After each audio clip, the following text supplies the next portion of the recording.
Widzisz już Jezusa? Widzisz Go? Nie, jeszcze Go nie widzę. Czekaj, wypatruję, szukam Go. O, zaraz, chyba Go widzę. Chyba widzę Jezusa, poczekaj. A nie, to nie Jezus.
Bom dia, boa tarde, boa noite.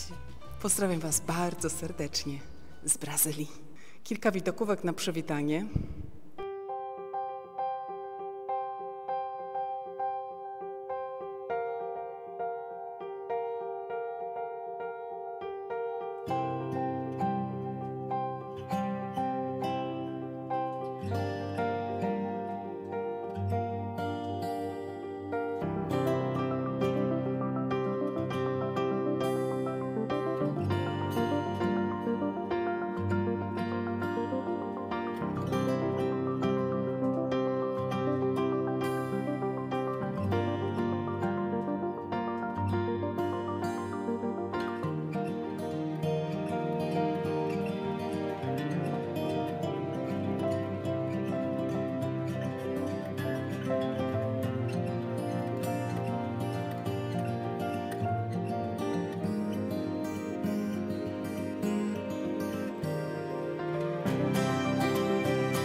I raz jeszcze bom dia, boa tarde, boa noite. Biorąc pod uwagę, że możecie o różnych porach dnia oglądać to nagranie.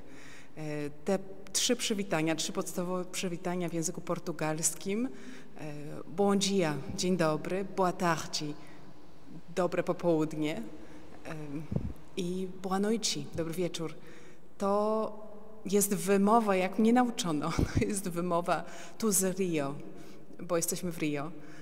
I nasza aspirantka Elizji poinformowała mnie, że w zależności od tego, w jakiej części Brazylii jesteś, z jakiej części Brazylii pochodzisz, tak też będzie się zmieniała wymowa nawet tych bardzo podstawowych dzień dobry, dobre popołudnie i dobry wieczór. My mamy trochę prościej w Polsce, czyż nie? No ale Polska jest też trochę mniejsza niż Brazylia. Tak. A więc raz jeszcze bom dia, boa tarde, boa noite. Tarde, to jest Rio. Dobra. Kochani, możecie sobie myśleć, skąd mi się w ogóle wzięło, żeby wam robić lekcje języka portugalskiego. Chociaż niektórzy z was może już zauważyli, to jest tablica. Jesteśmy w szkole, byłej szkole, co prawda, byłej. Tego typu tablice niektórzy z was pewnie pamiętają. Nie wiem, czy ciągle jeszcze takie są w szkołach. Już dawno nie byłam w szkole. Więc jesteśmy w byłej szkole, jest teraz remontowana i będzie to dom rekolekcyjny. Jak Bóg da, będzie to dom rekolekcyjny. Centrum Duchowości Bożego Miłosierdzia. Tak, właśnie taki jest plan, takie jest marzenie. No i na to liczymy, że się uda, że tu w Rio właśnie coś takiego powstanie. Choć jeszcze pewnie długa droga przed nami, ale to wszystko zależy, jak Pan Bóg będzie chciał to poprowadzić. To jest Jego dzieło. To jest Jego dzieło, a my tylko nasłuchujemy i szukamy. I siostry moje w Rio dużo tutaj nasłuchują, nawymadlają się w intencji właśnie tego miejsca i zobaczymy, jakie będą owoce. Może kiedyś tu przyjadę i pokażę wam różnicę. Tak, mocno wierzymy, że tak się pięknie to będzie miejsce przekształcać. A więc pozdrawiam raz jeszcze z Rio de Janeiro, z remontowanej szkoły, w której nagrywam dla Was odcinek vloga, który nie wiem kiedy się ukaże. Dzisiaj mamy Wielką Sobotę. Dziś tu w Rio mamy Wielką Sobotę. Dzień Wielkiej Tajemnicy. Dzień ciągle jeszcze odkrywany w Kościele przez wiernych. Dużo się nie mówiło o Wielkiej Sobocie. Ja pamiętam jeszcze z mojego dzieciństwa, sobota było tylko takim przejściowym dniem między Wielkim Piątkiem a Niedzielą Zmartwychwstania, kiedy się szło ze święconką do kościoła i tyle. I się dużo przygotowywało, siedziało w kuchni, sprzątało albo pisanki malowało. Taka była Wielka Sobota, a teraz dochodzimy do coraz głębszego rozumienia tajemnicy, wielkiej tajemnicy tego dnia, ciszy tego dnia, w której się tak dużo dzieje. Ale jest to też dzień, kiedy Jezus odszedł, prawda? To jest ten taki pierwszy szok po tym, że On był i nagle Go nie ma. I to wszystko tak się fajnie składa, bo długo zastanawiałam się nad tym, jaki powinien być ten odcinek, o czym powinien być ten odcinek dla Was. Pytałam się też na modlitwie Boga i mam nadzieję, że to jest właśnie to. To jest odcinek o szukaniu Wielkiej Soboty, tak, gdzie On jest, co się z Nim stało, co się w ogóle stało, takim pierwszym szoku, kiedy grunt się usunął spod nóg i szukamy, na czym w ogóle mamy stanąć, na czym mamy się oprzeć. Ale też tym szukaniu, które mnie zainspirowało do nagrania tego odcinka. Jak przyjechaliśmy do Rio, wiecie, myślę, że dla większości z nas Rio się kojarzy przede wszystkim z tym pomnikiem, posągiem Jezusa Chrystusa. Chrystusa zwycięskiego, Chrystusa zmartwychwstałego, który stoi na wielkiej górze tutaj i góruje nad miastem, czuwa nad miastem. I pierwsze co, jak tu przyjechaliśmy i taki pierwszy przejazd przez miasto, to nasze dialogi w samochodzie wyglądały mniej więcej tak. Widzisz już Jezusa? Widzisz Go? Nie, jeszcze Go nie widzę. Czekaj, wypatruję, szukam Go. Jedziemy. O, zaraz, chyba Go widzę. Chyba widzę Jezusa, poczekaj. A nie, to nie Jezus. To jakby wyciąć z kontekstu i nagrać tylko dialogi, to tak, to można by było mieć niezły ubaw z naszych rozmów w samochodzie. A może i nie. Zależy, jak duchowo ktoś podchodzi do życia. W każdym razie tak, wypatrywałam Go i na początku, człowiek nie myśli o tym, że nie z każdego miejsca będzie wyglądał dokładnie tak. Bo jak Go złapiesz pod kątem, to będzie tylko prostą kreską, więc na początku gdzieś tam na jednym wzgórzu, na jednej górze widziałam tylko właśnie taką kreskę i przecież to nie może być Jezus, a jednak to był Jezus. To też są głębokie takie treści duchowe, to znaczy tak bardzo zwyczajne rzeczy, ale mogą nas daleko zaprowadzić w takiej refleksji duchowej. Nie, to nie może być Jezus, a jednak to jest Jezus. Więc jak się zbliżyliśmy do Niego, dopiero wtedy Go rozpoznaliśmy, że tak, to jest Jezus. My zmieniliśmy kąt. Nie, On nie zmienił. On był cały czas taki, jaki był. Nasze ustawienie się zmieniło tak, że zobaczyliśmy Go rzeczywiście z tymi rozpostartymi ramionami. Widzieliśmy Go na razie tylko z daleka. Jeszcze nie było czasu, żeby podjechać bliżej, ale mam nadzieję, że właśnie zobaczycie w widokówkach na tym nagraniu już coś bliżej. No właśnie, szukanie Jezusa. Nie tylko to brazylijskie, ale szukanie Jezusa, szukanie Boga w codzienności. Nasze szukanie Boga. Podczas całego tego wyjazdu do 2 Ameryk spotykam sporo osób, które, sporo jak sporo, ale tak, jakaś część osób, które spotykam, nawet z niektórymi mogłam jakoś dłużej porozmawiać, to nie są albo chrześcijanami, albo katolikami. Szukają. I zawsze mam taki pokój w sercu, jak widzę kogoś, kto szuka, kto naprawdę szuka. I ja wiem, że on znajdzie prawdę, że on znajdzie prawdziwego Boga, że on jest bezpieczny. Co prawda, Okej, po drodze jest wiele niebezpieczeństw, po drodze można zwątpić, po drodze można się zniechęcić. Tak, droga jest drogą, jest niebezpieczna i nie wiadomo, czy wytrwamy. Ale na tym etapie drogi, kiedy dane mi było tych parę osób spotkać i już w życiu spotykałam różne osoby, to jest takie pocieszające, jak spotykasz człowieka na tym etapie drogi, kiedy on naprawdę szczerze szuka Boga, naprawdę szuka prawdy, naprawdę szuka. To jest coś fascynującego w takiej szczerości poszukiwań.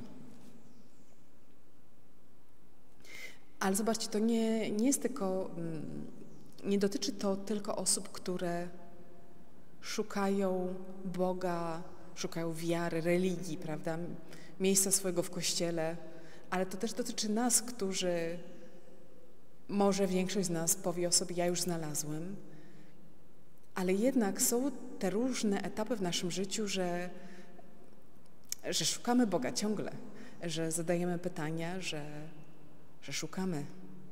I mogą być to te doświadczenia, kiedy po prostu Pan Bóg nam daje doświadczać swojej bliskości, daje nam doświadczać pocieszenia duchowego, kiedy On jest blisko i my wiemy, że jest blisko i my czujemy, że jest blisko. I są też inne etapy, kiedy wydaje się, że jest daleko, że Go nie ma, że odszedł, że się schował, że no właśnie nie wiemy nawet, co się stało. Po prostu nagle przestaje być odczuwalny, czy przestaje być rozumiany, jeśli w ogóle kiedykolwiek rozumieliście Boga. To jest jeszcze osobny temat. Ale jakoś się wymyka po prostu z naszych wcześniejszych schematów, czy też sposobów życia, działania, modlenia się i znowu zaczyna się nowe szukanie. Szukanie Boga, szukanie odpowiedzi, szukanie Jego bliskości. Gdy myślałam o szukaniu, pierwsze co przypomniała mi się pieśń nad pieśniami. I tak na nowo, przygotowując się do nagrania tego odcinka, chociaż tak trochę, otworzyłam pieśń nad pieśniami. Ukochana księga z Pisma Świętego. Pieśń nad pieśniami, bardzo, bardzo romantyczna i bardzo mistyczna i też bardzo może niezrozumiana. Księga opisująca miłość między oblubienicą i oblubieńcem. I księga nieustannego szukania. Może nie patrzyliście nigdy na tą księgę w ten sposób, ale zachęcam was do otworzenia Pisma Świętego raz jeszcze i zobaczenia, że to jest właśnie taki piękny opis naszej duchowej drogi, nieustannego szukania i odnajdywania i znowu gubienia i odnajdywania. To jest taka nieustanna dynamika między oblubienicą i oblubieńcem, między tą, która kocha i tym, który kocha. On jej szuka, ona szuka jego, on się jej wymyka, ona mu za późno otwiera i znowu go szuka. Nocą szukałam umiłowanego mej duszy, szukałam go, lecz nie znalazłam. I znowu szukałam go, lecz nie znalazłam, ale potem znalazłam umiłowanego mej duszy, pochwyciłam go i nie puszczę. No lepiej, jak się człowiek tak naszukał, już go pochwycić i nie puszczać. Na jakim etapie ty jesteś teraz? Szukania w ciemno? Czy takiego już usystematyzowanego szukania, takiego już jakoś zorganizowanego, że wiesz jak szukać, wiesz gdzie szukać, wiesz kogo szukasz i tylko jak ta oblubienica z pieśni nad pieśniami chodzi i pyta, ale wiesz kogo pytać. Powiedzcie mi, czy widzieliście umiłowanego mej duszy? Czy widzieliście mojego oblubieńca? I opisuję im, jak on wygląda. Czy macie kogoś takiego, z kim możecie porozmawiać o Bogu? O waszych poszukiwaniach. To też jest taki wątek tutaj w dwóch Amerykach, który bardzo mnie cieszy, że tak dużo jest rozmów duchowych, że tak wydaje się jakoś łatwiejszym podjąć temat duchowy w takiej zwyczajnej rozmowie, w zwyczajnym spotkaniu z ludźmi, czy 1 na 1, czy w jakiejś grupce. To nie jest temat wstydliwy, to nie jest temat tabu, to nie jest temat, z którym się robi człowiekowi nagle niezręcznie, będziemy rozmawiać o Bogu. jejku, to wstyd, albo nie będę się tak odsłaniał, albo co ja w ogóle mam powiedzieć. Nie wiem, czy ta rozmowa mogłaby coś objawić, jakąś moją wewnętrzną pustkę może, albo to, że czegoś nie wiem, jakąś moją słabość, albo to, że ktoś wykorzysta to moje jakieś obnażenie się mojego serca. Bo tak, to są tematy intymne, ale jednocześnie, no wiecie, no nie trzeba robić spowiedzi przed ludźmi, ale po prostu podzielić się tymi poszukiwaniami Boga i waszymi odkryciami, waszym znajdywaniem Go i szukaniem Go znowu i tym, gdzie Go szukacie, jak Go szukacie. Tak, ten pierwszy odcinek vloga tu i tam z Brazylii, niech będzie o tym szukaniu Boga, jak oblubienica szuka oblubieńca, umiłowana szuka umiłowanego w pieśni nad pieśniami. O tym szukaniu Chrystusa, który nie zawsze od razu jest rozpoznawalny, nie zawsze od razu stoi tak.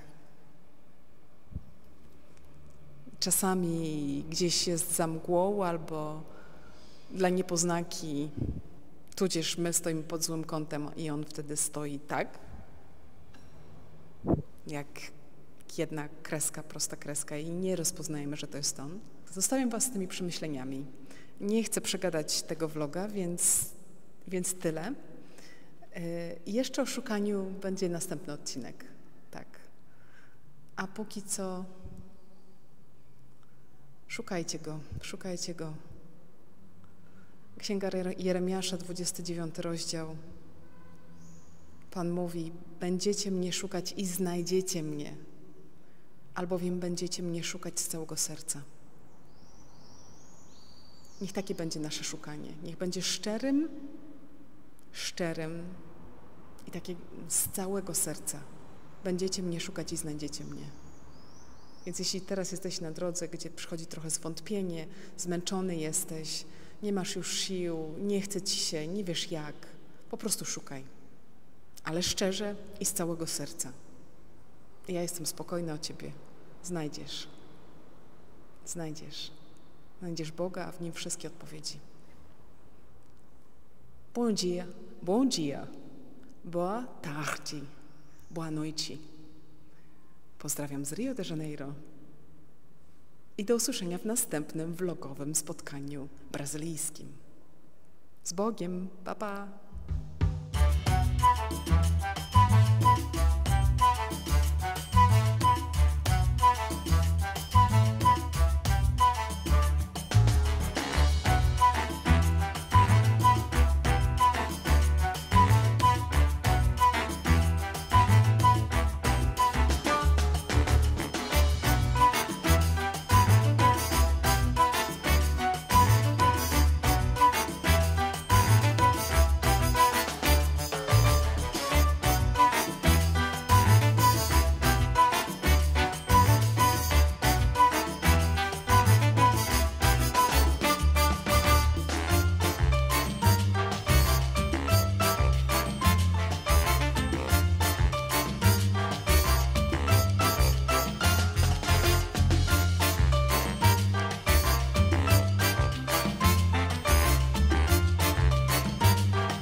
I tak skończył się pierwszy odcinek naszej podróży brazylijskiej, ale nie martwcie się, jest jeszcze drugi przed nami.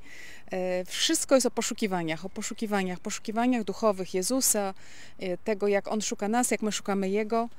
Niech ten czas też pomiędzy vlogami, czas vlogów będzie dla Was takim czasem intensywnych poszukiwań i dawajcie się Jemu znaleźć. Po prostu bądźcie wytrwali. Nie zniechęcajcie się wszystkim, co gdzieś może Was osłabiać w drodze. I mam nadzieję, że podobało Wam się u moich sióstr, u naszych sióstr w Brazylii. One tak dzielnie tam walczą z tym remontem. Naprawdę są takie mężne niewiasty. Cały czas młotki, piły, wiertła, a one dzielnie mieszkają wśród tych hałasów.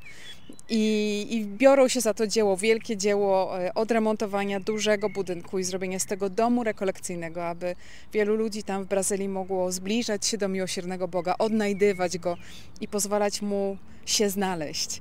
Jeżeli chcecie, Wy też możecie mieć wkład w to dzieło. Siostry na pewno będą bardzo wdzięczne, my wszystkie będziemy bardzo wdzięczne. Trochę opisu, jak można im pomóc, znajdziecie w opisie do tego wideo.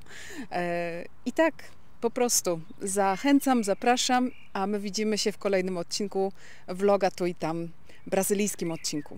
Z Bogiem.